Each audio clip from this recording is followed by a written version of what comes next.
ব্ৰাইটাৰ Assam YouTube চেনেললৈ সকলোকে স্বাগতম জনাইছোঁ। আগন্তুক দিনত অনুষ্ঠিত হ'বলগীয়া চৰকাৰী চাকৰিৰ বিভিন্ন পৰীক্ষাৰ বাবে উপযোগী হোৱাকৈ অসমৰ চৰকাৰী আঁচনি সম্পৰ্কীয় মুঠ 25টা প্ৰশ্ন এই ভিডিঅ'ৰ জৰিয়তে আপোনালোকলৈ আগবঢ়াইছোঁ। যদি আপোনালোকে উপকৃত হৈছোঁ বুলি অনুভৱ হয় তেতিয়া আমাৰ চেনেলটো ছাবস্ক্ৰাইব, শ্বেয়াৰ আৰু লাইক কৰি দিব। 1 নম্বৰ প্ৰশ্ন, অৰুন্ধতী স্বৰ্ণ আঁচনি কিমান তাৰিখে উন্মোচন কৰা হয়? উত্তৰ 2020 চনৰ 1 জানুৱাৰী।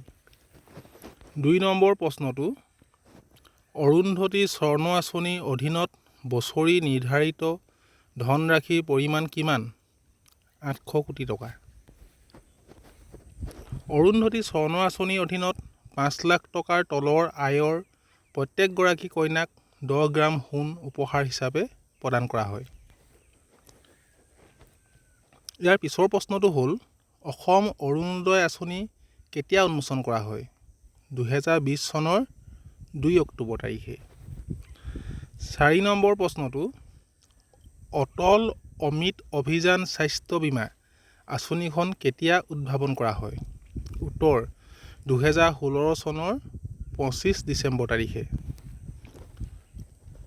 ইয়াৰ পিছৰ প্ৰশ্ন, অটল অমৃত অভিযানে সামৰি লোৱা সৰ্বমুঠ ৰোগৰ সংখ্যা কিমান? 437 বিধ।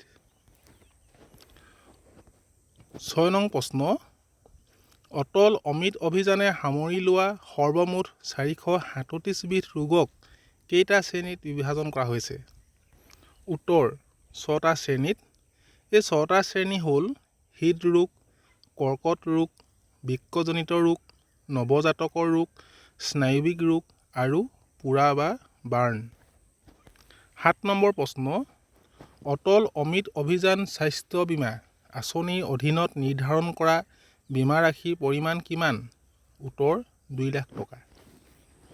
8 নম্বৰ প্ৰশ্ন, স্বনিৰ্ভৰ নাৰী আত্মনিৰ্ভৰ অসম আঁচনিখন কেতিয়া আৰু কোনে উদ্বোধন কৰে?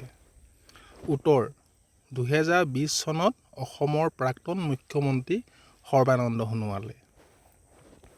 9 নং প্ৰশ্ন, স্বনিৰ্ভৰ নাৰী আত্মনিৰ্ভৰ অসম আঁচনিখনৰ লক্ষ্য কি?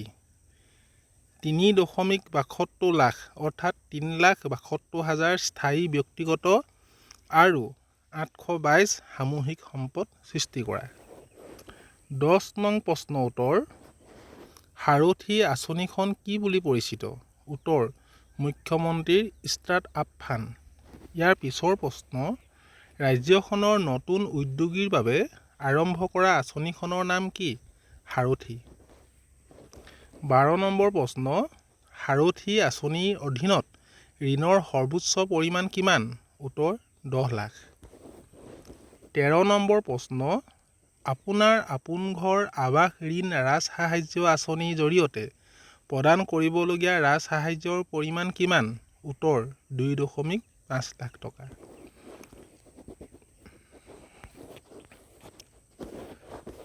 14 নম্বৰ প্ৰশ্ন, পঢ়াৰ দিশত শিক্ষাৰ্থীসকলক আগুৱাই যাবলৈ অসম চৰকাৰে ৰূপায়ণ কৰা আঁচনিখনৰ নাম কি?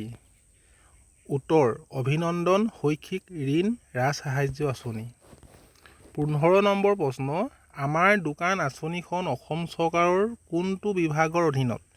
উত্তৰ খাদ্য আৰু অসামৰিক যোগান বিভাগ। 16 নম্বৰ প্ৰশ্ন, আমাৰ দোকান আঁচনিখন কেতিয়া উন্মোচন কৰা হয়? উত্তৰ 2010 চনৰ 24 ডিচেম্বৰত। 17 নম্বৰ প্ৰশ্ন, অসমৰ গ্ৰাম্যাঞ্চলত ভ্ৰাম্যমাণ স্বাস্থ্য সেৱা আগবঢ়োৱা অসম চৰকাৰৰ আঁচনিখনৰ নাম কি? উত্তৰ সঞ্জীৱনী। 18 নম্বৰ প্ৰশ্ন, শুশ্ৰূষা আঁচনিৰ উদ্দেশ্য কি? বৃক্ক সংৰোপণৰ বাবে আৰ্থিক সাহায্য আগবঢ়োৱা। 19 নম্বৰ প্ৰশ্ন, অসম আৰোগ্য নিধিৰ অধীনত দৰিদ্ৰ সীমাৰেখাৰ তলৰ পৰিয়ালৰ ব্যক্তিৰ অতি জটিল ৰোগৰ চিকিৎসাৰ বাবে অসম চৰকাৰে আগবঢ়োৱা আৰ্থিক সাহায্যৰ সৰ্বোচ্চ পৰিমাণ কিমান? উত্তৰ 1.5 লাখ টকা। 20 নম্বৰ প্ৰশ্ন, অসম চৰকাৰে RMSৰ অধীনৰ কোনটো আঁচনিৰ জৰিয়তে ছাত্ৰ ছাত্ৰীসকলক উদ্ভাৱনীমূলক কৌশলগত শিক্ষা প্ৰদানৰ ব্যৱস্থা কৰিছে? উত্তৰ সপ্তধাৰা। 21 নম্বৰ প্ৰশ্ন, ৰাষ্ট্ৰীয় খাদ্য সুৰক্ষা আইনৰ অধীনত সকলো উপভোক্তালৈ বিনামূলীয়া খাদ্য প্ৰদান কৰা আঁচনিখনৰ নাম কি? অন্ন আঁচনি। 22 নম্বৰ প্ৰশ্ন, অন্ন আঁচনিৰ সম্পূৰ্ণ ৰূপটো কি? উত্তৰ Assam affordable nutrition and নিউৰিছমেণ্ট assistance যোজনা, অৰ্থাৎ অন্ন স্কিম।